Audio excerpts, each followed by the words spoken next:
வணக்கம் நண்பர்களே.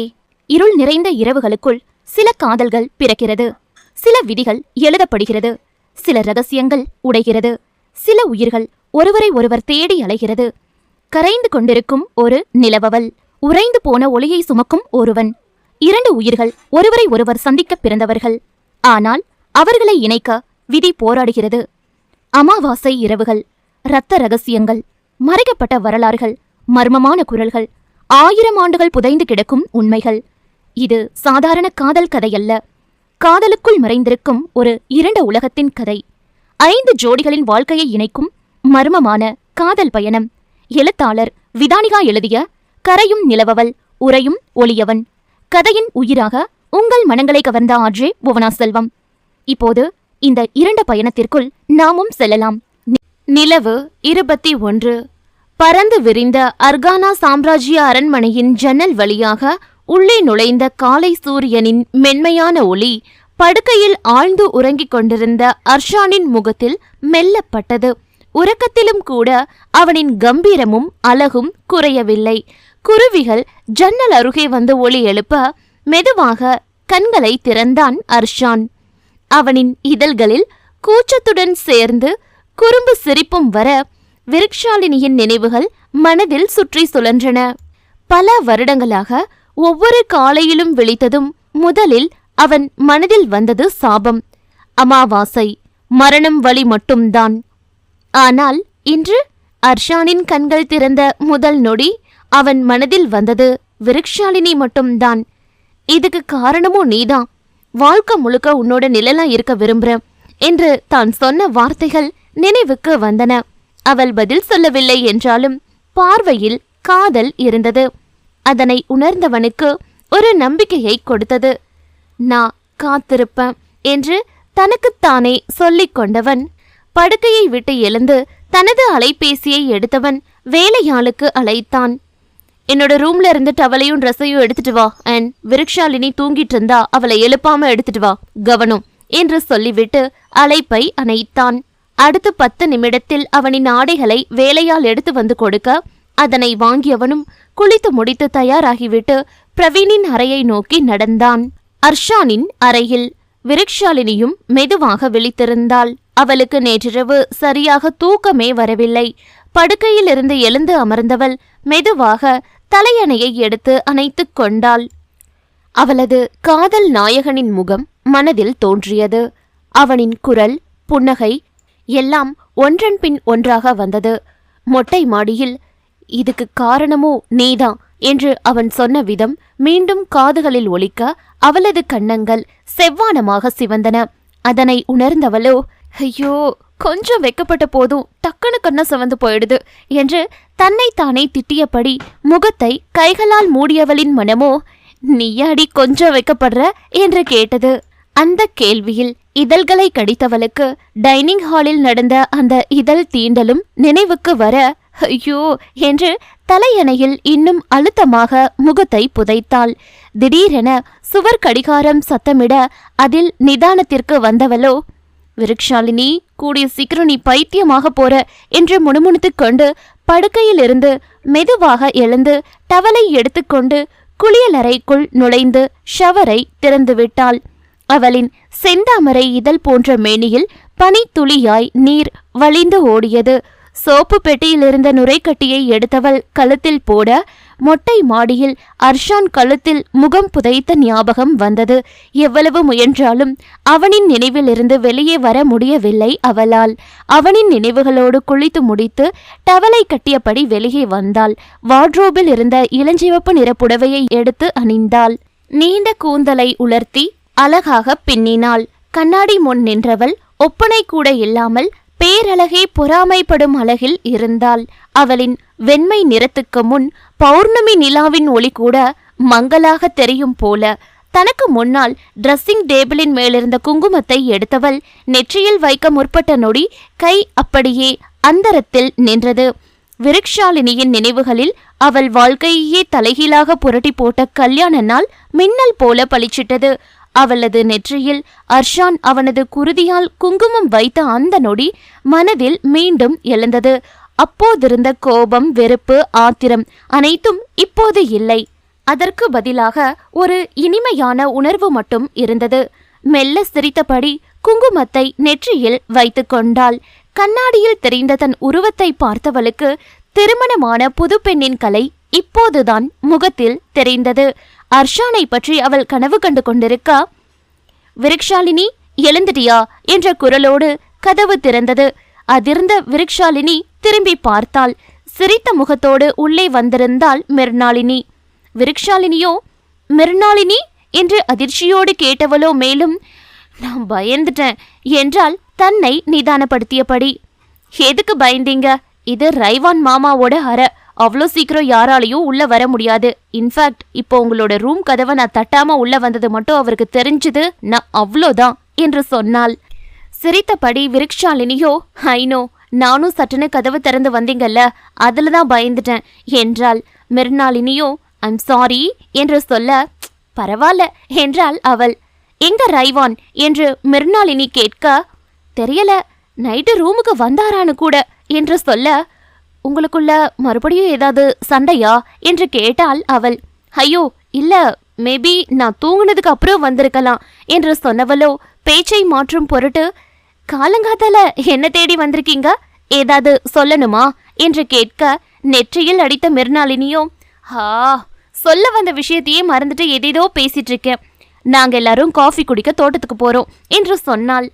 எதுக்கு என்று அவள் கேட்க, அது சும்மா ஃபேமிலியா உட்காந்து காஃபி குடிக்கலான்னு தோணுச்சு, அதுதான். நீங்களும் ஜாயின் பண்றீங்களா என்று கேட்க, அவளோ ஓ அப்படியா, ஓகே வாங்க போகலாம், எனக்கும் ரொம்ப போரிங்கா இருக்கு என்றபடி வாங்க போலாம் என்றபடி எழுந்த மிர்னாளினியோ ஒரு கணம் விருக்ஷாலினியின் முகத்தை ஆழ்ந்து பார்த்து, விருக்ஷாலினி உங்க முகத்துல ஏதோ தேஜஸ் தெரியுது என்று கேட்க, என்ன தேஜஸ் என்று அவளும் திருப்பி கேட்க, உங்க முகம் ரொம்ப பிரகாசமா இருக்கு, இதுக்கு முன்னாடி இருந்ததை விட இன்னைக்கு ரொம்ப பிரகாசமா இருக்கு என்று கேட்க, அவள் முகம் சூரிய ஒளிப்பட்ட ரோஜா பூ போல மலர, அப்படியெல்லாம் ஒன்றும் இல்லை, என் முகம் எப்பயுமே இப்படித்தான் என்றவளின் நாணம் நாட்டியமாட, வா எல்லாரும் தோட்டத்துல நமக்காக காத்துக்கிட்டு இருப்பாங்க என்று மிர்னாளினியின் கையை பற்றி அழைத்து சென்றாள் அவள். அரண்மனையின் தோட்டத்தில் செடிகளில் மலர்கள் பூத்து குலுங்க, அதில் தேன் எடுக்க பூச்சிகள் அலைந்து திரிந்து கொண்டிருந்தன. அந்த அழகை ரசித்தபடி தோட்டத்தில் போடப்பட்டிருந்த நாற்காலியில் சரோஜா, அமரேந்திரன், யாதவ் என அனைவரும் அமர்ந்து காஃபி குடித்து கொண்டிருந்தன. அமரேந்திரனோ ஓர கண்ணால் யாதவை பார்த்தபடி இருந்தார். ஏனென்றால் சில நொடிகளுக்கு முன்வரை அவனின் முகத்தில் படர்ந்திருந்த இறுக்கமும் கோபமும் தூரத்தில் விருக்ஷாலினியுடன் பேசி சிரித்தபடி வந்து கொண்டிருந்த மிர்னாளினியை பார்த்த மறு நொடியே மெல்ல கரைந்து போயிருந்தது. அவனது கண்களில் எரிந்து கொண்டிருந்த நெருப்பு கூட தணிந்துவிட இதழ்களில் மென்மையான புன்னகை ஒன்று அரும்பியது. அதனை கண்டவரோ சரோஜாவிடம் கஞ்சாடை காட்ட, சரோஜாவின் விழிகளும் யாதவை ஒரு கணம் பார்த்து மெதுவாக தன் மகள் மீது பதிந்தன. யாதவை கண்ட மிர்னாளினியின் இதழ்களும் அழகாக வளைந்தன. அதனை கண்ட சரோஜா மற்றும் அமரேந்திரன் இதழ்கள் அர்த்தமாக வளைந்தன. விருக்ஷாலினியும் மிர்னாளினியும் நாற்காலியில் வந்து அமர, அவர்களை கண்ட சரோஜாவின் முகத்தில் புன்னகை மலர, வாங்கம்மா என்றவர் டேபிளில் இருந்த காஃபி பாட்டை எடுத்து கப்பில் காஃபியை ஊற்றி அவர்களுக்கு கொடுத்தார். அனைவரும் சேர்ந்து பேசி சிரித்தபடி காஃபி குடித்து கொண்டிருந்தார்கள். அரண்மனையின் வாசல் பக்கம் பிரவீன் நொண்டியபடி நடந்து வர, அவனின் கையை பற்றியபடி அழைத்து வந்த அர்ஷானோ, டேய் அதுதான் காயம் பட்டிருக்குன்னு தெரியுது தானே, படுத்து ரெஸ்ட் எடுடா, நோ ப்ராப்ளம், நான் பார்த்துக்கிறேன் என்றான். பிரவீனோ, முடியாது ரைவான், எந்த விஷயத்துல கூட பரவாயில்லன்னு விட்டுடுவேன், பட் உங்க விஷயத்துல அப்படி இருக்க மாட்டேன் என்றான். அந்த வார்த்தைகளில் உள்ளம் பூரித்த அர்ஷானோ, உன்னை போய் அந்த பொண்ணு அடிச்சிட்டாளே என்று புலம்ப, பரவாயில்ல விடுங்க ரைவான், கெட்டதுலயும் ஒரு நல்லது நடந்ததுன்னு சந்தோஷப்பட வேண்டியதுதான் என்றான். கரெக்டு தான் என்றபடி அர்ஷானும் மெதுவாக அவனை அழைத்து கொண்டு சென்றான். அப்பொழுது தோட்டத்தின் பக்கமிருந்து சிரிப்பு சத்தம் கேட்க அவனின் கவனம் அதன் பக்கம் விழுந்தது. எதுக்கு இப்படி சிரிக்கிறாங்க என்று பிரவீன் கேட்க, தெரியலையேடா என்றபடி அர்ஷான் தோட்டத்தின் பக்கம் சென்று நின்றான். வெள்ளை நிற ஷர்ட், கருப்பு நிற கோட் மட்டும் பேண்ட் அணிந்திருந்தான். கழுத்தில் டை கட்டியிருந்தான். முறையான உடையில் நேர்த்தியாக நின்றிருந்தவனின் பார்வை தோட்டத்தில் ரோஜா பூவின் மீது படர்ந்த பனித்துளியாக இளஞ்சிவப்பு நிற புடவை அணிந்து வெண்மை நிறத்தில் ஓவியமாக நாற்காலியில் அமர்ந்திருந்த விருக்ஷாலினியின் மீது பதிந்து அந்த அழகை அவனின் கருமணிகள் ஓவியமாக வரைய அவனின் இதயம் சேமித்துக் கொண்டது. அதே நேரம் சரோஜாவிடம் சிரித்து பேசியபடி இருந்த விருக்ஷாலினிக்கு உடல் சிலிர்த்தது. இதயம் படபடக்க ஆரம்பிக்க, என்னடா இது என்று நினைத்தவளின் பார்வை தன்னையும் அறியாமல் திரும்ப அங்கு அர்ஷான் நின்றிருந்தான். அவனை கண்டவளின் விழிகள் விரிய அவனும் இமைக்க மறந்து அவளையே பார்த்திருந்தான். இருவருக்கும் ஒரே நேரத்தில் டைனிங் ஹாலில் முத்தமிட்டு நினைவு வந்தது. இருவரின் இதயமும் காரணமே இல்லாமல் வேகம் எடுத்தது. சில நொடிகள் உலகமே நின்று போனது. இருவரின் விழிகளும் நேற்றிரவு பேச முடியாததை இன்று பேசிக்கொண்டிருக்க, அகிலோ குட் மார்னிங் ரைவான் என்றபடி அவர்களுக்கு அருகில் வந்து நின்றான். அதில் நிதானத்திற்கு வந்தவனோ, சிவபூஜையில கரடி தானே வரணும், ஆனா எனக்கு மட்டும் காட்டு பண்ணி எருமைன்னு கழுத சொறி நாயி சில சமயம் வெறி நாயெல்லாம் வருது என்ன நினைத்தபடி வெளியில் குட் மார்னிங் டா என்று பற்களை கடித்தபடி சொல்லியவனும், நீங்க இல்லைனா தான் அட்லீஸ்ட் எனக்கு ஆக்சிடென்ட் கிஸ்ஸாவது கிடைக்குது என்று மனதில் புலம்பினான். அவனின் கோபத்தை உணர்ந்த அகிலோ, குட் மார்னிங் பிரவீன் என்றபடி அவனின் பக்கம் திரும்பிக் கொண்டான். பிரவீனும் குட் மார்னிங் டா என்றான். அர்ஷானின் பார்வை மீண்டும் விருக்ஷாலினியின் மீது நிலைக்க, அதனை கண்ட அகிலோ பிரவீனிடம் கஞ்சாடை காட்டினான். என்னடா கண்ணுல தூசியா என்றான் அவன். அட மென்டலு, அங்க பாடுறா, நம்ம முன்னாடியே டூயட் ஓடுது என்றான். பிரவீனும் அர்ஷானின் பார்வை செல்லும் திசையை பார்த்து சிரிப்பை அடக்கினான். பிரவீன் அகில் பார்வை தன் மீது விழுவதை உணர்ந்த விருக்ஷாலினி முகத்தை திருப்பிக் கொண்டாள். அர்ஷானின் காதருகே இதழ்களை கொண்டு சென்ற அகிலோ, ரைவான், நான் வேணும்னா கேண்டில் லைட் டின்னர் அரேஞ்ச் பண்ணட்டா என்று முணுமுணுப்பாக கேட்க, அடுத்த நொடி நங் என்று சத்தம் கேட்டது. அகிலின் தலையில் விரல்களை மடக்கி அர்ஷான் கொட்டி இருந்தான். அம்மா என்று கத்தினான் அகில். அகிலின் காதருகே குனிந்த அர்ஷானோ, ஓகே பண்ணு என்று சொல்ல, ரைவான், நான் சரியாதானே கேட்டேன், அதுக்கு ஏன் அடிச்சிங்க என்று தலையை தேய்த்து கொண்டான் அகில். அர்ஷானோ, அதெல்லாம் நீ சொல்லக்கூடாதுடா, நான் தான் சொல்லணும் என்றான் அவன். அகில் போட்ட சத்தத்தில் அனைவரின் கவனமும் அர்ஷான் இருக்கும் திசையின் பக்கம் திரும்பியது. அர்ஷானோ சிரித்தபடி குட் மார்னிங் எவ்ரிவன் என்று சொல்ல அவர்களும் குட் மார்னிங் என்றார்கள். அமரேந்திரனோ, ரைவான், இங்க என்ன பண்றீங்க, காஃபி குடிக்க வந்தீங்களா என்று கேட்க, பிரவீன் இல்லை என்று சொல்ல வரும் முன், ஆமா சித்தப்பா என்றான் அர்ஷான். அவனை திரும்பி பார்த்த பிரவீனோ, நீங்க நடத்துங்க என்றான் முணுமுணுக்க. அர்ஷான் அவனை முறைக்க, நான் ஒண்ணுமே சொல்லல என்றபடி தலையை தாழ்த்தினான் அவன். அகில் தலையை நீவிக் கொண்டிருப்பதை பார்த்த யாதவோ, என்னடா ஆச்சு, எதுக்கு கத்துன என்று கேட்க, அகிலோ, அது காலையில ஹெட் மசாஜ் பண்ண மறந்துட்டேன், அதுதான் மென்மையா தலைய கோதி விட்டு மெதுவா கத்துன என்றான் சமாளிப்பாக. யாதவோ, அது சரி, கொடுத்த வேலையை முடிச்சிட்டியா என்று கேட்க, முடிச்சிட்டேன் சார் என்றான். சரோஜாவோ, காஃபி வேணும்னு சொல்லிட்டு 3 பேரும் அங்கே நின்றுட்டு இருந்தா எப்படி, இப்படி வந்து உட்காருங்க என்று அழைத்தார்.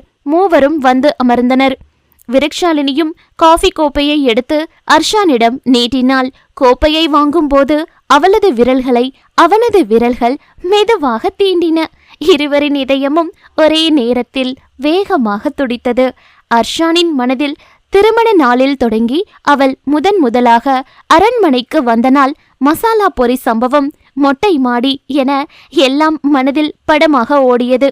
விருக்ஷாலினியின் மனதிலும் அதே நினைவுகள் ஒன்றன் பின் ஒன்றாக வந்தது. யாதவோ, ரைவான் என்னாச்சு என்று கேட்க, அகிலோ, கரண்ட் பாஸ் ஆகிடுச்சு போல என்று கலாய்க்க, விருக்ஷாலினி சட்டென கையை இழுத்து கொள்ள அனைவருக்கும் சிரிப்பு வர அடக்கிக் கொண்டார்கள். முக்கியமாக சரோஜாவுக்கு தனது 3வது மகளின் சந்தோஷம் கண் கலங்க வைத்தது. சரோஜா விருக்ஷாலினியை மகளாகத்தானே நினைக்கிறார். அகிலை நோக்கி அர்ஷான் ஒரு முறைப்பை வீசியபடி விரல்களை மடக்கினான். அதனை கண்ட அகிலோ வாயை ஜிப்போட்டு மூடுவதைப் போல சைகை செய்தான். அர்ஷானோ கண்களை மூடி திறந்து கொண்டு, இவனை பேசாம தண்ணி இல்லாத காட்டுக்கு மாத்திடலாமா என்று புலம்பிக் கொண்டான். அனைவரும் பேசிக் கொண்டிருக்க சரோஜாவின் பார்வை பிரவீனின் காலில் இருந்த கட்டின் மீது விழுந்தது. பிரவீன் என்று அழைத்தார். சொல்லுங்கம்மா என்றான். உன்னோட கால்ல என்ன ஆச்சு? கையில கூட காயம் இருக்கே என்று சரோஜா கேட்டார். அமரேந்திரனோ, நானும் இவ்வளவு நேரம் கவனிக்கல, எப்படி காயம் வந்தது என்று கேட்க, அமரேந்திரன் மற்றும் சரோஜாவை தவிர மீதம் இருந்தவர்கள் ஒருவரை ஒருவர் திருட்டுத்தனமாக பார்த்தார்கள். யாதவ் மற்றும் மிர்னாலினி சிரிப்பதை கவனித்த பிரவீனோ, டேய், இவங்க கிட்டையும் சொல்லிட்டியா என்று தனக்கு அருகில் இருந்த அகிலிடம் கேட்க, நான் என்னடா பண்றது, யாதவ் சார் என்னோட பாஸ், அவர்கிட்ட எதையும் மறைக்க என்னால முடியாது, நான் அவர்கிட்ட மட்டும்தான் சொன்னேன், அவருதான் மிர்னாலினி மேடம் கிட்ட சொல்லிட்டாங்க போல என்று சொல்லி சிரிக்க, பொடா நாயு என்று பிரவீன் திட்ட, என்னோட முதலாளிக்கு நன்றியுள்ள நாய்டானா என்றான் அவன். அமரேந்திரனோ, டேய், கேட்ட கேள்விக்கு பதில் சொல்லாம 2 பேரும் என்ன பேசுறீங்க என்று கேட்க, பிரவீன் பேசுவதற்கு முன்பே அகில் வாயை திறந்து, அது ரொம்ப பெரிய சோக கதை சார், அத பத்தி தான் என்றபடி வராத கண்ணீரை துடைக்க, நீ வாய மூடு, இல்ல கக்கூஸ் கழுவுற விளக்கமாத்த வச்சு அடிக்க வேண்டியதா இருக்கும் என்று சொல்லியபடி பிரவீன் முறைத்தான். அடிச்சாலும் பரவாயில்லடா, சொல்லியே ஆகணும், ரைவான் ஃபேமிலியில அவங்களுக்கு மட்டும் தெரியாம இருந்தா எப்படி, எனக்கு சங்கடமா இருக்காது என்றான் அகில். டேய், என்னோட மானத்தை முழுசா வாங்க முடிவு பண்ணிட்டல்ல என்று கேட்க, ஆமாண்டா என்று அகிலோ அர்ஷானை பார்க்க, அவனோ இதற்கும் எனக்கும் சம்பந்தமில்லை என்பதை போல விருக்ஷாலினியோடு கண்களால் கவிதை பாடிக்கொண்டிருந்தான். அகிலோ, ரைவான் என்று இழுவையாக. அர்ஷானோ எரிச்சலுடன் திரும்பி அவனை மேலிருந்து கீழ் பார்த்தவன், என்னதாண்டா உனக்கு வேணும் என்று கேட்டான். அவனோ அசட்டையாக சிரித்தபடி, எனக்கு எதுவும் வேணா, நேத்து நைட்டு நடந்தத சொல்லட்டுமா என்று கேட்க, என்னமோ பண்ணுங்கடா என்று சொல்ல, ஓகே ரைவான், நீங்க கண்டினியூ பண்ணுங்க என்று அகில் சொல்ல, எனக்கு தெரியும் என்றவனோ வாயில் முணுமுணுப்பாக, நீ பொத்துடா என்றபடி முகத்தை திருப்பி விருக்ஷாலினியை பார்க்க ஆரம்பித்தான். இது போதுமே எனக்கு என்று நினைத்த அகிலோ, காரப்பொறி வாங்க போனதிலிருந்து ஒரு பெண்ணிடம் ஹீல்ஸ் மிதி வாங்கிய வரை அனைத்தையும் சொல்லி முடித்தான். அனைவரும் சிரிக்க தொடங்க, யாதவோ, உதவி பண்ண போனவனுக்கே இந்த நிலைமையா, எல்லாம் கால கொடுமை என்று சொல்லி சிரித்தான். அர்ஷானோ, இனி சேஃபா இருடா, உதவி பண்றதுல தப்பில்ல, அது உனக்கு உபத்திரமா போகக்கூடாது என்று சொல்ல, அகிலோ, ஆமாண்டா, மறுபடியும் யாருக்காவது உதவ போகும் முன்னாடி ஜிப்பு போட்டையான்னு பாரு என்றான். எனக்கு தெரியும், நீ மூடு, அந்த பொண்ணு எப்படி அடிக்கிறா, நண்பனா இருந்து வேடிக்கை பார்த்துட்டு இருக்க பூ என்றான் பிரவீன்.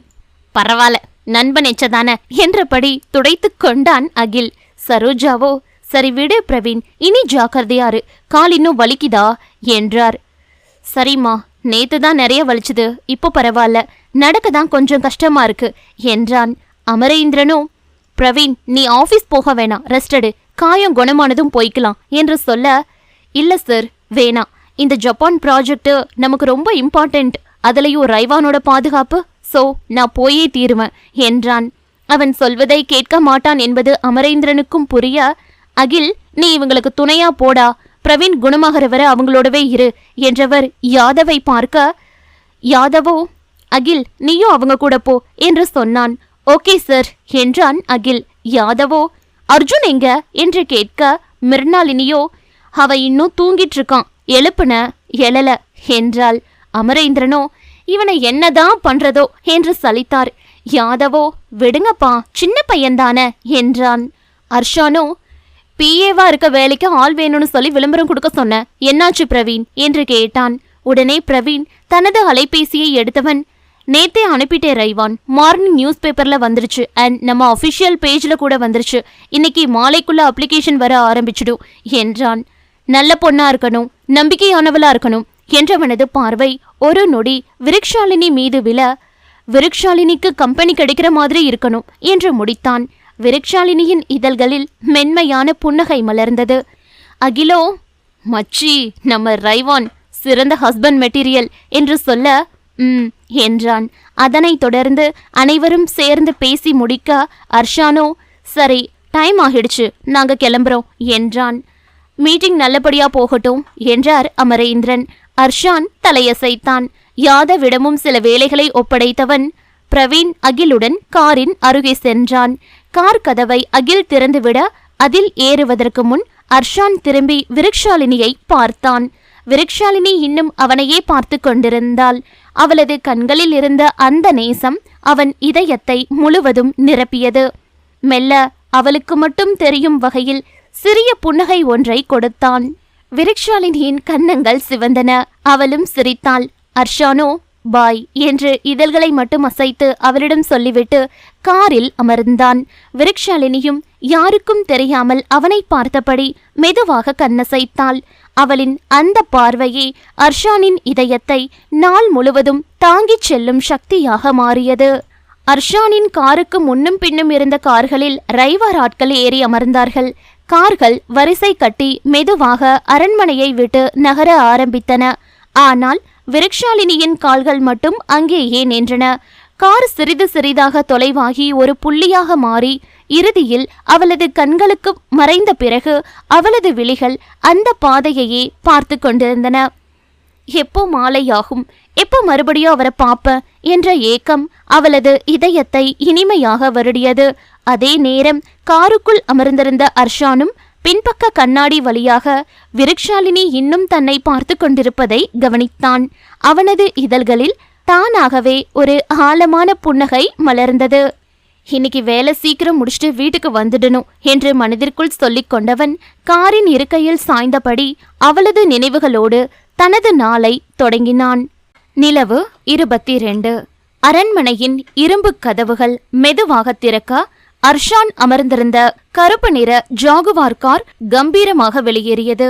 அந்த காருக்கு பின்னாலும் முன்னாலும் ரைவார் ஆட்களின் கார் சென்று கொண்டிருந்தது. நடுவில் சென்ற காரில் முன் இருக்கையில் அகில் ஸ்டியரிங் வீலை பிடித்தபடி காரை ஓட்டிக்கொண்டிருக்க, அருகில் கால்வலி இருந்த போதும் அதை அடக்கியபடி அமர்ந்திருந்தான் பிரவீன். பின் இருக்கையில் தனக்கு பக்கவாட்டாக இருந்த ஜன்னல் வழியாக வெளியே பார்த்தபடி அமைதியாக அமர்ந்திருந்தான் அர்ஷான். அர்ஷானின் முகத்தில் இன்னுமே மெல்லிய புன்னகை மட்டும் நிலைத்திருந்தது. அவனின் மனதில் விருக்ஷாலினியின் சிரித்த முகம், காலை விடைபெற்ற போது அவள் கண்ணசைத்தது என அனைத்தும் நினைவில் நின்றது. ரிவர்வியூ மிரர் வழியாக அர்ஷானை பார்த்த அகிலோ, டே பிரவீன் என்று மெதுவாக அழைத்தான். என்னடா உனக்கு ஆச்சு என வலி நிறைந்த குரலில் கேட்டான் அவன். எனக்கு எதுவும் ஆகலடா, நம்ம ரைவானுக்கு ஏதோ ஆயிடுச்சு போல என்று கண்ணாடியில் தெரிந்த அர்ஷானின் பிம்பத்தை பார்த்தபடி சொல்ல, பிரவீனும் முன்னால் இருந்த கண்ணாடியை பார்த்தான். அர்ஷானோ தன்னையும் அறியாமல் சிரித்து கொண்டிருந்தான். அதனை பார்த்து பிரவீனின் இதழும் விரிய, அகில் காலையில தானே கொட்டு வாங்கின, அமைதியாருடா, அவர் என்னமோ பண்றாரு என்று சொல்ல, அகிலோ நானே நினைச்சாலும் என்னோட வாயை கட்டுப்படுத்த முடியாதுடா, அது கடவுள் செஞ்ச மேனுஃபேக்சரிங் டிஃபெக்ட் என்று சொல்ல, பிரவீன் அவனை முறைக்க, அகிலோ ரைவான ஒரு விதத்துல பாராட்டலாம். ரைவான் யாதவ் சார் போல இல்ல. யாதவ் சார் எதிரிகளையும் சரி என்னையும் சரி ஒரே மாதிரி தான் அடிப்பாரு என்றவனோ வராத கண்ணீரை துடைத்தபடி, ஆனா ரைவான் எனிமீஸ்க்கு மட்டும்தான் மரண அடி கொடுக்கிறாரு, என்ன எப்பயுமே மெதுவாத்தான் அடிக்கிறாரு என்று சொன்னான். அதனாலதான் அவரை கலாய்ச்சிட்டு இருக்க என்று கேட்க, ஆமாண்டா என்று அகில் சொல்லி முடிக்கும் முன் அவன் தலையில் தனது கரத்தை இறக்கிய அர்ஷானோ, யாதவ் அடிச்சது போல இருந்ததா என்று கேட்க, அம்மா என்று அலறியபடி தலையை நீவியவனோ, இந்த அடிக்கு அவர் அடி எவ்வளவோ பரவாயில்ல என்றான். அர்ஷான் மீண்டும் ஜன்னலை பார்த்தபடி கனவை தொடர்ந்தான். அகிலை பார்த்து சிரித்த பிரவீனோ, ரைவான் என்று அழைக்க, என்று மட்டும் பதில் சொன்னான். நாங்க 2 பேரும் கார்ல இருக்கோம், அது உங்களுக்கு தெரியுதா என்று கேட்டான். அர்ஷான் புருவத்தை சுருக்கி, என்னடா என்று நக்கல் குரலில் கேட்க, பிரவீனோ, இல்ல ரைவான், நீங்க வேற உலகத்துல இருக்கிற மாதிரி இருந்தீங்க அதான் என்றான். அகிலோ அடி வாங்கியும் அடங்காதவனாக, டே காலையில இருந்து எண்ணி பார்த்தேன், ரைவான் இப்போ வரைக்கும் 17 தடவை சிரிச்சிட்டாரு என்று பிரவீனிடம் கிசுகிசுத்தான். 17? நான் 20 தடவை நினைச்சேன் என்று பிரவீனும் சேர்ந்து சொல்ல, அர்ஷானோ 2 பேரும் முடிச்சிட்டீங்களா என்று கேட்டபடி விரல்களை இறுக்கினான். இன்னும் இல்ல ரைவான் என்ற அகிலோ மேலும், விருக்ஷாலினி மேடம் கூட பேச ஆரம்பிச்சதுல இருந்து உங்க முகம் ஃபுல் HD மோடுக்கு மாறிடுச்சு என்றான். பிரவீனும், ஆமா உங்க பிஹேவியரும் வர வர சேஞ்ச் ஆயிட்டே இருக்கு என்றான். அர்ஷான் சிரிப்பை மறைக்க முயன்றபடி, அடங்குங்கடா, இல்லனா 2 பேரோட வாயையும் பிளாஸ்டர் போட்டு ஒட்டிடுவேன் என்றான். அப்போதும் அடங்காத அகிலோ, ரைவான் எனக்கு ஒரு டவுட்டு என்று கேட்க, என்ன என்றான். பழைய ரைவானா மட்டும் இருந்திருந்தா நானும் பிரவீனும் இப்படி கலாய்ச்சிருப்போமா என்று கேட்டான். பிரவீன் உடனே, டேய் கலாய்க்கிறதா, இந்நேரத்துக்கு நம்ம 2 பேரும் சுடுகாட்டுல படுத்திருப்போம் என்றான். அகிலோ தலையாட்டியபடி, அது மட்டும் இல்ல, என் போட்டோக்கு மாலை போட்டிருப்பாங்க, அந்த போட்டோவுக்கு கீழே என்றும் எங்கள் நினைவில்னு எழுதியிருப்பாங்க என்று சொல்ல, பிரவீனோ, என் போட்டோலையும் கடைசி வர ரைவானுக்கு உண்மையுள்ள விசுவாசின்னு போட்டிருப்பாங்க என்று சொல்ல, அர்ஷானுக்கு சிரிப்பு வெடிக்க, லூசுங்கடா நீங்க என்றான். அது சரி ரைவான், இப்படி நீங்க மாற காரணம் யாரு என்று அகில் மீண்டும் வம்பிழுக்க, வேற யாரு, எல்லாம் நம்ம அண்ணிதான் என்றான் பிரவீன். அர்ஷானோ, இன்னொரு வார்த்தை பேசுன கார்ல இருந்து இறங்கி நடக்க வச்சிருவேன் என்று சொல்லியபடி முறைத்தான். அடடா, கோபம் வந்துருச்சு, விருக்ஷாலினி மேடம் பேர் சொன்னதும் என்று அகில் மீண்டும் சிரிக்க, பிரவீனோ, போதுண்டா, இன்னும் கொஞ்சம் பேசுன உண்மையிலேயே இறக்கிடுவாரு, உன்னால நடந்து வர முடியும், என்னோட கால் இருக்க நிலைமைக்கு என்னால வர முடியுமா என்று சொல்ல, அதுவும் சரிதான் என்றான் அகில். காரில் சிரிப்பு நிரம்பியது. சில நிமிடங்களில் நகரத்தின் மையப்பகுதியில் அமைந்திருந்த அந்த வானத்தை தொடும் கண்ணாடி கட்டிடத்தின் நுழைவாயிலின் முன்னால் வந்து நின்றது அவர்களின் கார். கட்டிடத்தின் மேலிருந்த டிஜிட்டல் பலகையில் தங்க நிற எழுத்துக்களால் அர்கானா இம்பீரியல் ஹோல்டிங்ஸ் என்று பிரம்மாண்டமாக பொறிக்கப்பட்டிருந்தது. அர்கானா வம்சத்தின் உலகளாவிய நிறுவனங்களில் தலைமையகம்தான் அது. பாதுகாவலர்கள் பதறியபடி ஓடி வந்து நின்றார்கள். கதவு தானாக திறந்தது. கார்கள் அணிவகுத்து பார்க்கிங் ஏரியாவுக்குள் சென்று நின்றது. பாதுகாப்பு வீரர்கள் அனைவரும் மரியாதையுடன் சல்யூட் அடித்தனர். காரில் இருந்து அனைவரும் இறங்கினார்கள். அர்ஷான் கம்பீரமாக முன்னே செல்ல, அவனுக்கு முன்னும் பின்னும் பாதுகாவலர்கள் சுற்றியும் நோட்டமிட்டபடி நடந்து வந்து கொண்டிருந்தார்கள். அர்ஷான் கட்டிடத்தின் உள்ளே செல்ல, குட் மார்னிங் ரைவான் என்று ஊழியர்கள் அனைவரும் வணங்க, அர்ஷான் தலையசைத்தபடி உள்ளே நடந்தான். பிரவீனை தாங்கி பிடித்தபடி நடந்து கொண்டிருந்த அகிலோ, நம்ம ரைவான் நடக்கிறத பார்த்தா இந்த ஓநாய்களின் தலைவனான ஆல்ஃபா உல்ஃப் நடக்கிறது போலவே இல்ல என்று கேட்க, எஸ் என்றான் அவன்.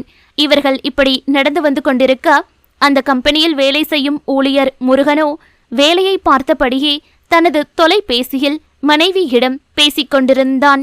முருகனின் மனைவியோ, என்னங்க, அமாவாசையில செய்யற பூஜைய குடும்பத்தோடு செஞ்சா தாங்க எல்லாமே நிவர்த்தி ஆகும், இல்லனா இப்ப நஷ்டம் ஆனது போலதான் மறுபடியும் ஆகும் என்று கூறிக்கொண்டிருக்க, ஆமாமாடி, இப்போ ஒத்துக்கிறேன், இந்த அமாவாசை பூஜைக்கு நான் கண்டிப்பா வருவேன், இந்த தடவை தவறக்கூடாது என்று அவனது மனைவியிடம் சொல்லிக் கொண்டிருந்த வார்த்தைகள் அர்ஷானின் காதில் தெளிவாக விழுந்தது. அடுத்த நொடி அர்ஷானின் காலடி அப்படியே நின்றது. பிரவீனும் அவனை பார்த்தான். இருவர் முகத்திலும் ஒரே நேரத்தில் அதிர்ச்சி, பயம், குற்ற உணர்வு எல்லாமும் கலந்தது. காலையில் விருக்ஷாலினியின் நினைவில் அமாவாசையை மறந்து போயிருந்தான் அர்ஷான். காதல்தான் எல்லாவற்றையும் மறக்க வைக்கக்கூடியதாயிற்றே. அவன் மட்டும் இதில் விதிவிலக்கா என்ன? பிரவீனுக்கே திக்கென்று இருந்தது. ஏனென்றால் பிரவீன் வெளியில் சொல்லவில்லை என்றாலும் உள்ளுக்குள் சிவன்யாவை பற்றி மட்டுமே யோசித்துக் கொண்டிருந்தான். அவள் நினைவில் அவனும் மறந்துவிட்டான். இப்போது மீண்டும் அமாவாசை அவர்களின் நினைவுக்குள் நுழைந்துவிட்டது. அமாவாசை என்ற அந்த ஒரு வார்த்தை அர்ஷானின் காதில் விழுந்த நொடி அவன் இதயம் ஒரு நொடி துடிப்பை தவறவிட்டது. முகத்தில் இருந்த புன்னகை மறைந்தது. பிரவீனின் முகமும் இறுகி போனது. அவன் மெதுவாக ரைவான் என்று அழைக்க அர்ஷான் எந்த பதிலும் சொல்லவில்லை. அவனது கரங்கள் தன்னையும் அறியாமல் இறுக மூடியது. இன்னும் 6 நாள் என்று அர்ஷானின் மனதிற்குள் கணக்கு ஓடியது. அந்த நேரம் அவனது காதுகளுக்குள் மீண்டும், நேரம் குறைந்து கொண்டே இருக்கிறது, அமாவாசை நெருங்குகிறது, உன் உயிரை காப்பாற்ற வேண்டுமா? விருக்ஷாலினியுடன் வாரிசை உருவாக்கு, இல்லையெனில் அமில ரத்தம் உன்னை விட்டு விடாது என்று அந்த மர்மமான பெண் குரல் சொல்ல, ஸ்டாப் என்று மனதிற்குள் கத்தினான் அர்ஷான். ரைவான் என்று பிரவீன் தோலை மெதுவாக தொட்டான். அதில் சுய நினைவுக்கு வந்தவனோ ஆழமாக மூச்சை இழுத்துவிட்டபடி வாங்க என்று மட்டும் சொல்லிவிட்டு முன்னே நடந்தவன் லிப்டில் ஏற ஏனையவர்களும் ஏறினார்கள். சில நிமிடங்கள் கழிந்தது. அர்கானா இம்பீரியர் ஹோல்டிங்ஸ் நிறுவன கட்டிடத்தின் 27வது மாடியில் லிப்ட் திறக்க ரைவார் ஆட்கள் அர்ஷானை சுற்றி பாதுகாப்பு வளையம் போல வந்தார்கள். அர்ஷான் ஒருவித பதற்றத்துடனேயே சென்றான். போர்டு மீட்டிங் ஹாலில் ஏற்கனவே ஜப்பானில் இருந்து வந்திருந்த பிரதிநிதிகள் அனைத்து ஆவணங்களையும் தயாராக வைத்து காத்திருந்தனர். இவர்கள் ஆங்கிலத்தில் பேசுவதைப் போல நினைத்து கொள்ளவும். அவர்களை வரவேற்ற அகில் முழு புன்னகையோடு வெல்கம் டு அர்கானா இம்பீரியல் ஹோல்டிங்ஸ் என்று பேச ஆரம்பித்தான். பிரவீனும் அருகில் நின்று தேவையான கோப்புகளை எடுத்துக் கொடுத்தான். அனைவரும் இருக்கைகளில் அமர்ந்தனர். அர்ஷான் எப்போதும் அமரும் தலைமை இருக்கையில் அமர்ந்தான். மீட்டிங் ஆரம்பமானது. ப்ரொஜெக்டர் ஒளிர ஜப்பான் நிறுவனத்தின் தலைமை அதிகாரி புதிய கூட்டாண்மை திட்டத்தை பற்றி விளக்க ஆரம்பித்தார். அனைவரின் பார்வையும் அர்ஷானின் மீது. ஆனால் அவனின் உடல் மட்டும் அந்த அறையில் இருந்தது. மனம் முழுவதும் அரண்மனையிலேயே இருந்தது. விருக்ஷாலினியுடனான சந்தோஷமான நினைவுகளில் சிக்கி தவித்துக் கொண்டிருந்தது. அவன் மனமோ, அர்ஷான், அமாவாசைக்கு இன்னும் 6 நாள் தான் இருக்கு. இப்ப என்ன பண்றது? என்ன பத்தின உண்மைகளை அவகிட்ட சொல்லிடலாமா? சொன்னா அவ நம்புவாளா? என்னை ஏத்துக்குவாளா? ஒருவேளை அவ என்ன உண்மையா நேசிச்சு அவகிட்ட உண்மைய சொன்னா அவ ஏத்துக்கிட்டா சரி. ஒருவேளை அவ ஏத்துக்கலைன்னா என்ன பண்றது என்று என்னென்னவோ யோசித்து கொண்டிருக்க மிஸ்டர் ரைவான் என்ற அழைப்பு அவனை நிகழ்காலத்திற்கு இழுத்து வந்தது. ஜப்பான் பிரதிநிதி ஒரு கேள்வி கேட்டிருந்தார். அறை முழுவதும் அமைதி. அர்ஷான் அவரை பார்த்தான். ஆனால் அவர் கேட்ட கேள்வியே அவன் காதில் விழவில்லையே. அந்த அமைதியை உடைத்தது பிரவீன்தான். That plan is already being implemented என்று இயல்பாக பதில் சொல்லிவிட்டான். ஜப்பான் குழுவினர் தலையசைத்தனர். பிரவீன் ஒரு நொடி அர்ஷானை பார்த்தான். அவனுடைய கண்களில் பயம் தெளிவாக தெரிந்தது. அவனை பார்க்க பிரவீனுக்கு மனம் வலித்தது. மீட்டிங் தொடர்ந்து கொண்டே இருந்தது. ஒவ்வொரு கேள்விக்கும் அகில் அல்லது பிரவீன் மாறி மாறி பதில் சொல்லிக் கொண்டிருந்தன. அர்ஷான் ஒரு சில முக்கிய கேள்விகளுக்கு மட்டும் பதில் சொன்னான். விருக்ஷாலினி அவன் வாழ்வில் வரும் முன் அமாவாசையில் அந்த அமில ரத்தம் தரும் மரண வலியை பற்றி மட்டும்தான் வருத்தப்படுவானே தவிர வேறு எதை பற்றியும் யோசிக்க மாட்டான். தொழில் சம்பந்தமான வேலைகளில் கண்ணும் கருத்துமாக இருப்பான். இப்போது அவனால் இருக்க முடியவில்லை. அவன் காதுகளில் அந்த குரல் மட்டும் மீண்டும் மீண்டும் ஒலித்துக்கொண்டே இருந்தது. நேரம் இல்ல, அமாவாசை, முடிவு செய் என்ற வார்த்தைகளை திரும்ப திரும்ப சொல்லிக் கொண்டிருந்தது. பிரவீனோ மேஜைக்கு கீழே தனது கையை இறுக்கமாக பிடித்து கொண்டான். ரைவான், நீங்க இந்த சாபத்திலிருந்து வெளியில வரணும் என்று உள்ளுக்குள் நினைத்தான். கிட்டத்தட்ட 1.5 மணி நேர நீண்ட மீட்டிங் இறுதி கட்டத்தை எட்டியது. ஜப்பான் நிறுவனத்தின் தலைமை அதிகாரி அனைத்து ஆவணங்களையும் ஒருமுறை பார்த்துவிட்டு, மிஸ்டர் ரைவான், we are happy to work with Arkana Imperial Holdings என்று புன்னகையோடு கை நீட்டினார். அர்ஷான் மெதுவாக எழுந்து அவருடன் கை குலுக்கினான். அவனது முகத்தில் வழக்கமான கம்பீரம் இருந்தது. ஆனால் அந்த கம்பீரத்தின் பின்னால் இருந்த கலக்கம் பிரவீனுக்கு மட்டும் தெளிவாக தெரிந்தது. அனைவரும் எழுந்து ஒருவருக்கொருவர் வாழ்த்துக்களை பகிர்ந்து கொண்டனர். அகில் ஜப்பான் குழுவினருக்கு கம்பெனியின் உற்பத்தி பிரிவை சுற்றி காட்ட ஏற்பாடு செய்ய பிரவீன் தேவையான ஆவணங்களில் கையெழுத்து வாங்கும் பணியை கவனிக்க ஆரம்பித்தான். சில நிமிடங்களில் ஜப்பான் குழுவினர் மீட்டிங் ஹாலை விட்டு வெளியேறினர். அறைக்குள் அர்ஷான், பிரவீன், அகில் மூவரும் மட்டும் இருந்தனர். கோப்புகளை மூடிக்கொண்டிருந்த அகில் அர்ஷானை ஒரு நிமிடம் பார்த்து ரைவான் என்று அழைத்தான். என்றான். என்னாச்சு ரைவான்? காலையிலிருந்து கவனிச்சுட்டே இருக்க. கார்ல வரும்போது நல்லா தானே இருந்தீங்க. எங்களோட சிரிச்சு பேசி சந்தோஷமா தானே இருந்தீங்க. ஆபீஸ்க்கு வந்ததும் முழுசா மாறிட்டீங்க. மீட்டிங்ல ஒரு சில விஷயத்துக்கு தான் பதில் சொன்னீங்க. ஏதாவது பிரச்சனையா என்று கேட்டான். அர்ஷான் பதில் சொல்லாமல் நாற்காலியில் இருந்து எழுந்தவன் ஜன்னல் வழியாக வெளியே பார்த்தான். பிரவீனோ அனைத்தையும் புரிந்தவனாக அகிலை பார்த்தவன் அகில் என்றான். அகிலும் அவனை பார்க்க, ஒரு வேலை இருக்குடா என்று பிரவீன் சொல்ல, என்ன வேலை என்றான். ஜப்பான் டீமுக்கு அரேஞ்ச்மெண்ட் எல்லாம் எப்படி இருக்குன்னு ஒரு முறை செக் பண்ணிட்டு வா. அவங்களுக்கு ஏதாவது குறை இருந்தா உடனே சரி பண்ணணும். நீ இப்ப போனா சீக்கிரம் முடியும் என்றான். அகிலோ, அதுதான் HR டீம் பார்த்துப்பாங்களே என்று சொல்ல, பிரவீன் சிரித்தபடி, நம்ம கம்பெனியோட இன்டர்நேஷனல் ஜாயிண்ட் ப்ராஜெக்ட், ரிஸ்க் எடுக்க வேண்டாம், நீயே போ என்றான். அகிலும் ஓகே என்று தலையசைத்தான். வெளியே செல்லும் போது ஒரு முறை திரும்பி அர்ஷானை பார்த்தவன், ரைவான், நீங்க ஓகே தானே என மீண்டும் கேட்டான். அர்ஷான் மெலிதாக ஐம் ஓகே என்று மட்டும் சொன்னான். அகிலும் வெளியேறினான். கதவு மூடிய சத்தம் அறை முழுவதும் எதிரொலித்தது. சில நொடிகள் யாரும் பேசவில்லை. இறுதியாக பிரவீன் தான் அந்த அமைதியை உடைத்தான். ரைவான் என்று மெல்லிய குரலில் அழைத்தான். அவனோ என்றான். ஐம் சாரி, நேத்து நைட்டு நடந்த விஷயமே என்னோட மனசுல ஓடிக்கிட்டு இருக்கவும் இத மறந்துட்டேன் என்றான் தலையை தாழ்த்தியபடி. அர்ஷானோ கண்களை மூடியபடியே, நீ மட்டும் இல்ல, நானும் மறந்துட்டேன்டா. நேத்து எனக்கு அந்த மர்ம குரல் அமாவாசைய நினைவுபடுத்துச்சு. ஆனா நான் விருக்ஷாலினியுடைய நினைவுல அத மறந்துட்டேன். உண்மைய சொல்ல போனா சாபத்தையே மறந்துட்டேன் என்றவனின் மனதில் பல வருட சாபத்தை கூட மறக்கும் அளவிற்கு அவள் ஊடுருவி இருந்தாள். பிரவீனின் கண்கள் கலங்கியது. அவனின் வார்த்தைகளிலேயே அவள் மீதான நேசம் பிரவீனுக்கு புரிந்தது. அர்ஷானோ, ஆனா அந்த ஸ்டாப் சொன்ன ஒரே வார்த்தை அமாவாசைன்னு சொன்ன நிமிஷம் திரும்ப எல்லாமே ஞாபகம் வந்துடுச்சு என்றான். பிரவீனோ, கவலைப்படாதீங்க ரைவான், இப்ப நீங்க எப்படி இந்த அமாவாசைய மறந்தீங்களோ அதே மாதிரி வாழ்க்கை முழுக்க மறந்து வாழ ஆல்ரெடி நாம ஒரு வழியை கண்டுபிடிச்சிட்டோம் என்று சொன்னவனோ, மேலும் நீங்களும் அண்ணிய லவ் பண்ண ஆரம்பிச்சிட்டீங்க. அவங்க உங்ககிட்ட நடந்துக்கிற முறையில இருந்தே உங்களை அவங்களுக்கு பிடிச்சிருக்குன்னு தெரியுது.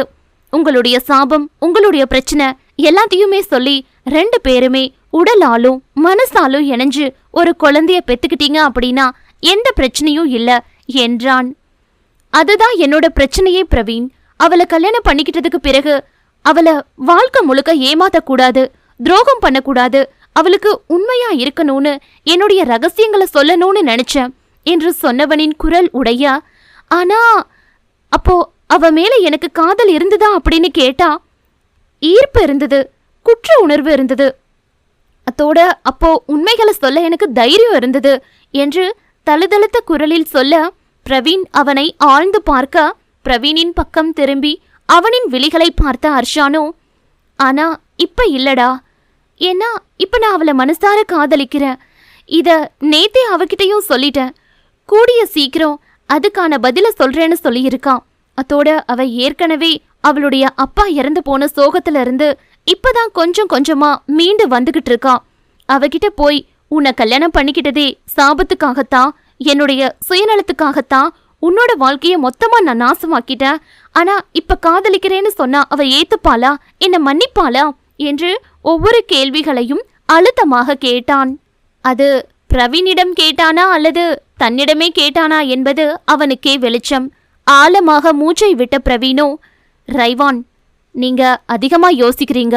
ஒருவேளை இந்த உண்மைகள் எல்லாம் தெரிஞ்சும் உங்களை நேசிச்சா, உங்களோட வாழணும்னு நினைச்சா அப்ப என்ன பண்ணுவீங்க? இப்போ உங்களுடைய காதலை சொல்லிட்டீங்க ரைவான், கொஞ்சம் கொஞ்சமா உங்களுடைய உண்மைகளையும் சொல்ல ட்ரை பண்ணுங்க என்றவனோ, மேலும் என்னோட ஆள் மனசு இப்பயும் சொல்லுது ரைவான், நீங்க சந்தோஷமா வாழ்வீங்கன்னு. காலையில எப்படி நீங்க சந்தோஷமா இருந்தீங்களோ அதே மாதிரி வாழ்க்கை முழுக்க நீங்க சந்தோஷமா இருப்பீங்க என்றான். அர்ஷானுக்கு அவனின் வார்த்தைகள் ஒருவித நம்பிக்கையை கொடுக்க மெதுவாக தலையசைத்தான். ஆனால் அவன் கண்களின் ஓரத்தில் ஒரு பயம் மட்டும் இருந்தது. அர்ஷான் திரும்பி ஜன்னல் வழியாக பார்த்தபடி சில நொடிகள் அமைதியாக நின்றான். மனதில் பல போராட்டங்கள். இறுதியாக தன்னைத்தானே கட்டுப்படுத்திக் கொண்டவன் மெதுவாக திரும்பினான். அவனது முகத்தில் மீண்டும் அந்த வழக்கமான கம்பீரம் திரும்ப, பிரவீன் என்றான். சொல்லுங்க ரைவான் என்றான். என்ன நடந்தாலும் சரி, நேரம் பார்த்து விருக்ஷாலினி கிட்ட விஷயத்த சொல்லிடுறேன், அதுக்கப்புறம் அவளோட முடிவு என்றவன் மெதுவாக சிரித்தான். அவனின் முகத்தில் இருந்த தெளிவை உணர்ந்த பிரவீனோ மென்மையாக சிரித்தபடி மேஜையின் மீதிருந்த கோப்பை எடுத்து பார்த்தான். அர்ஷானோ, பிரவீன், இன்னைக்கு வேற ஏதாவது முக்கியமான மீட்டிங் இருக்கா என்று கேட்க பிரவீனோ உடனே டேப்லெட்டை திறந்து பார்த்தவன், இல்ல ரைவான், இன்னைக்கு போர்டு மீட்டிங் மட்டும்தான், மற்ற மீட்டிங் எல்லாம் நாளைக்கு தான் என்றான்.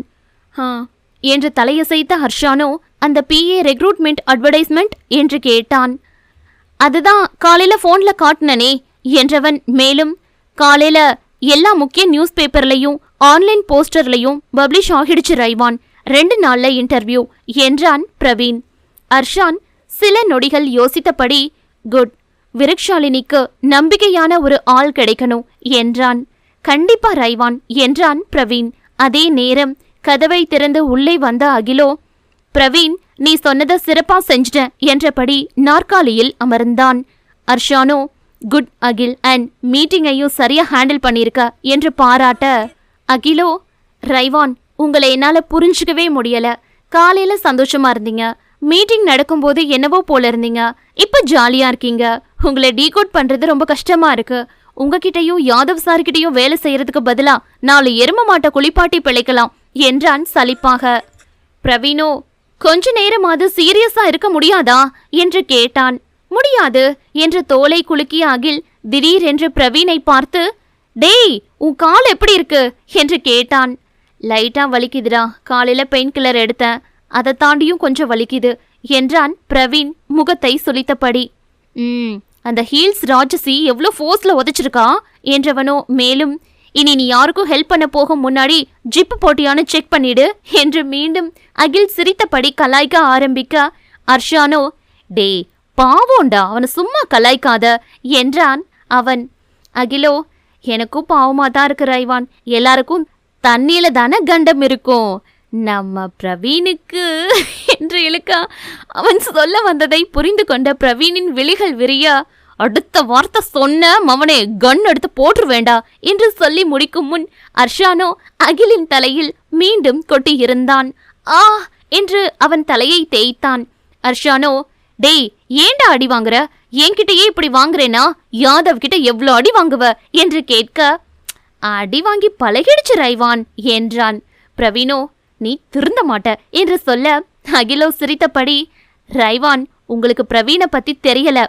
சார் என்னதான் அந்த ஹீல்ஸ் ராட்சசியை அடிச்சாலும் அந்த பொண்ணு மேல கை வச்சிட்டோமேன்ற சாஃப்ட் கார்னர் இருக்கு என்று சொல்ல பிரவீன் கொலைவெறியோடு அவனை பார்க்க அகிலோ, ரைவான், இவங்க கதை எனிமீஸ் டு லவ்வர்ஸ் கான்செப்ட் என்று சொல்ல, மயிறு கான்செப்ட் என்று பிரவீன் எரிச்சலுடன் சொல்ல ஹர்ஷானின் உதட்டில் கூட மெல்லிய சிரிப்பு மலர்ந்தது. அகில் அதை கவனித்துவிட்டு, ஆஹா, ஒருத்தர் விரக்ஷாலினியை நினைச்சு சிரிக்கிறாரு, இன்னொருத்தர் ஹீல்ஸ் பொண்ணை நினைச்சு கோபப்படுறாரு, நான் மட்டும்தான் சிங்கிளா இருக்கேன் என்று நாடகமாக நெஞ்சை பிடித்து கொண்டிருக்க பிரவீனின் மனமோ அந்த ஹீல்ஸ் ராட்சசியின் நினைவுகளில் மூழ்கியது. மீண்டும் அடுத்த பதிவில் சந்திக்கலாம். நன்றி.